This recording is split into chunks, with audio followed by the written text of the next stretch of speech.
Alright, from Oasis in El Paso, last order of business here is the handicap division title match. Well, it's really not the last order because this handicap top seed, Kendall Balea, is playing both the U17 and girls scratch side events here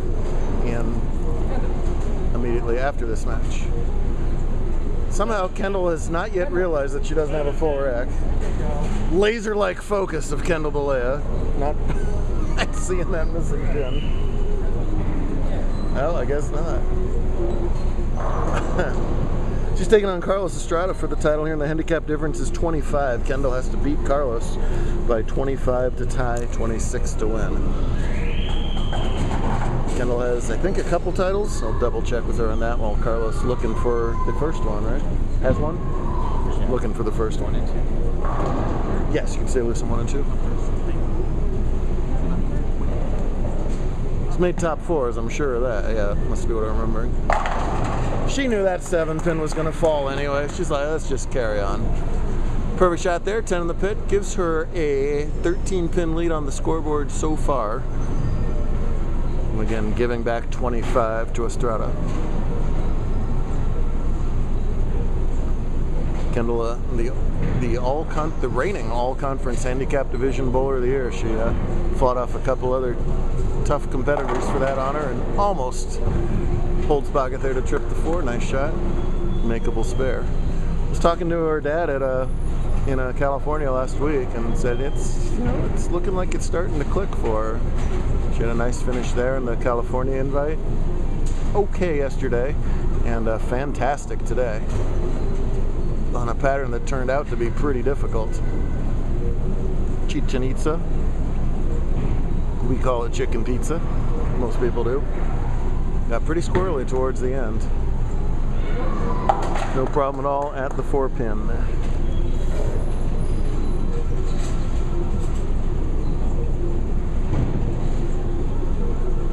Now Carlos's dad, to my right here, is excited, as all parents are in this spot, but he is also famished.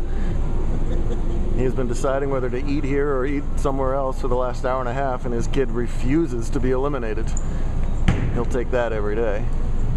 As we see just how much friction there is down lane right now. That ball just grabs and grabs and grabs. Hunter overcame that with loft. That's definitely not in Kendall's game. Carlos, a big enough guy to loft. I don't know if he does that very often.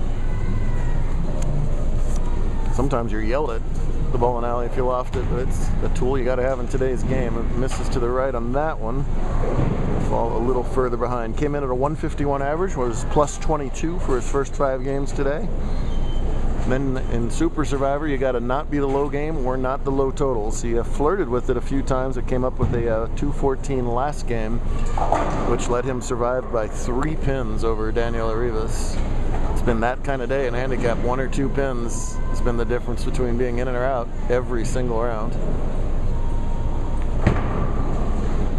It's a ball change, but that still runs away on him.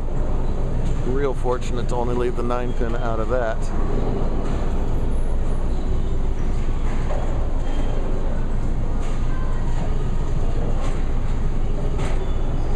Hopefully he'll go hard and straight, take most of the hook out of that ball, and just hit that 9 pin in the schnoz, which he does.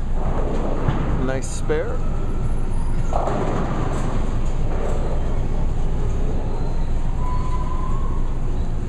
Kendall got a lot of her coaching from Josh Blanchard, who just recently retired off tour, even though he's bowling PBA League right now. So hats off to Josh for everything he does, and an excellent career, which I'm sure will continue in some fashion in the game. That guy loves the sport. So does this young lady. Anyway, how old is Kendall now? How old is she? For 13 years old, when college coaches get a hold of this videotape in that form, they are going to start salivating because she's got all the fundamentals to put together a great youth career, and she could get snapped up by schools well before she even attends one at the rate she's going. Having said all that, let's see if the fundamentals remain in shape as she shoots this 4, or if I jinxed her right out of it and Looky here, I even called my own jinx. My goodness, that's an unusual miss from Kendall. She's an excellent spare shooter. But she gives pins right back to Carlos, and we're now at a 17 pin differential. So less than a mark separates the two bowlers once you factor in the handicap. Who's going to want it more down the stretch? 4 frames to go. Will we have a handicap champ or a result in the Eagles-Bengals game first? That game is never ending. Forces that ball out. Oh, gets that little mixer to tickle over that 7. She really made an effort to get that ball out on the lane. Paid off for her with X on the screen. We'll see if Estrada can answer. And this is another ball change, I believe. Might as well, yeah. Didn't have a very good look with the other two. See what this one's doing.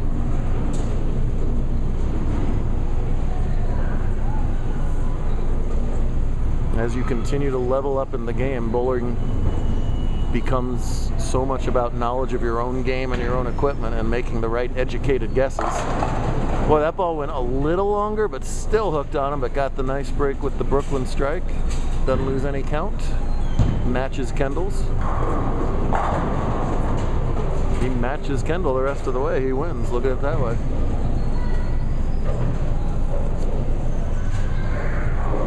Obviously a gigantic shot here now, trying to consolidate.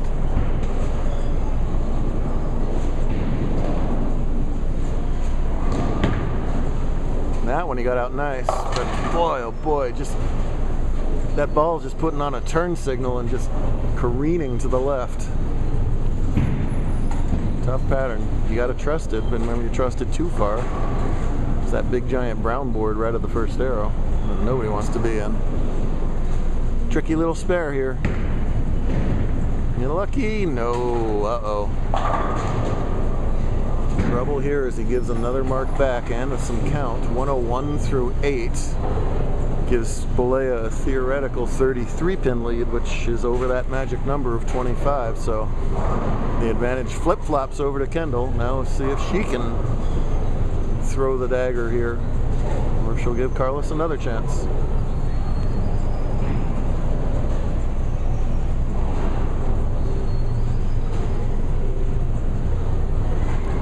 One thing Kendall does that very few at her level do is have a great pre-shot routine. It's the same every time. That gets your body in the right space to bowl, and an excellent shot. Boy, just everybody trying to get that ball to hold pocket.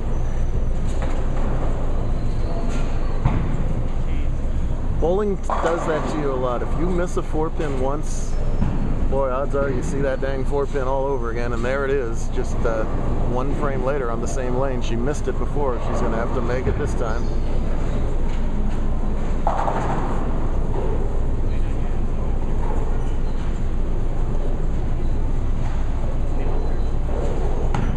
That's a lot better there.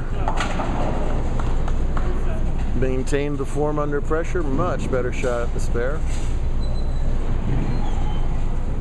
33 pin cushion, 2 frames to go. That's less than a mark.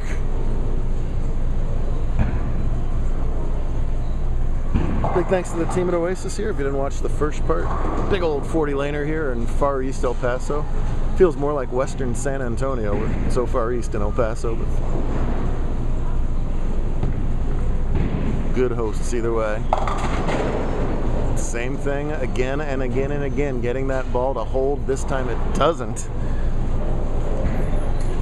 And the match might flip-flop again. Dad says get 2. That's great advice. Count could come into play the way we're headed at this point. Odds are very low that you're going to make it. You give yourself a much better advantage down the line with these 2 pins as opposed to 1. If she throws away a pin on count here and loses this match by a pin, you've seen match after match turn out to be 1 and 2 pins all day. So I completely agree and get the 2. Maybe shave it a little. Well, I didn't mean shave it that way. Barely got the 2 on the left side of the 610. That's 140 through 9. Carlos says 101 in the 8th on an open. A theoretical mark puts him down 21. and gets 25, so the lead flip-flops back to Estrada. This is like Texas Tech, back and forth and back and forth.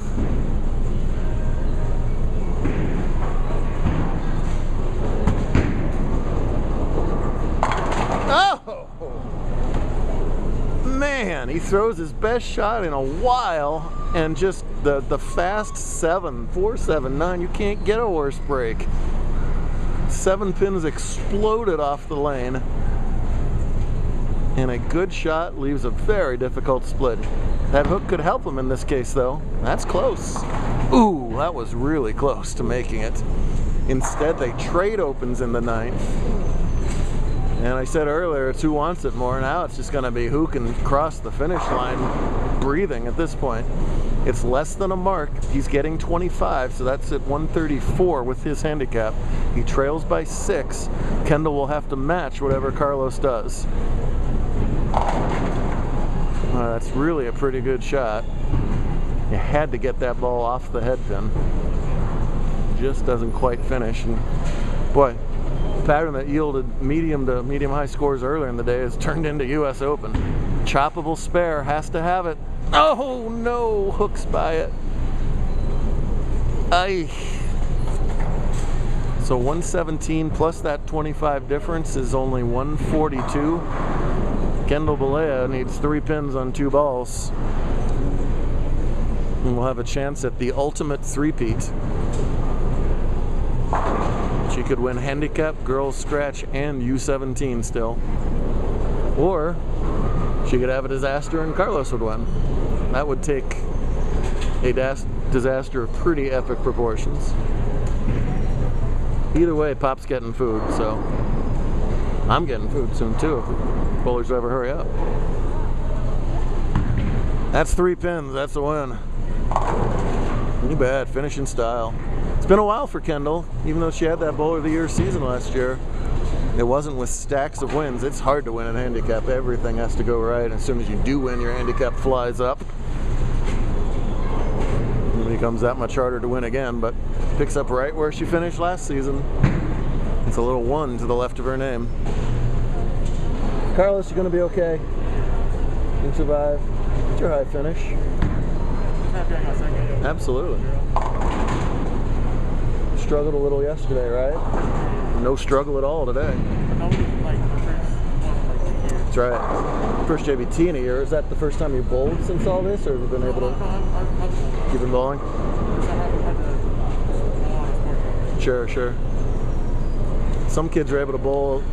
Oasis here opened up a couple months ago. South Plains. Is that your home house? That Whitewood? And they opened about a month ago or so? I'm not sure if it's for a while. Some kids came in ice cold, having not thrown a ball since March this weekend. Strange times around here, but happy times for Kendall Balea. She's going to chop that spare at a perfect time to win. There you go. Great stuff out of Kendall. We'll see if she can make it to three-peat. If that happens, we'll catch that as well.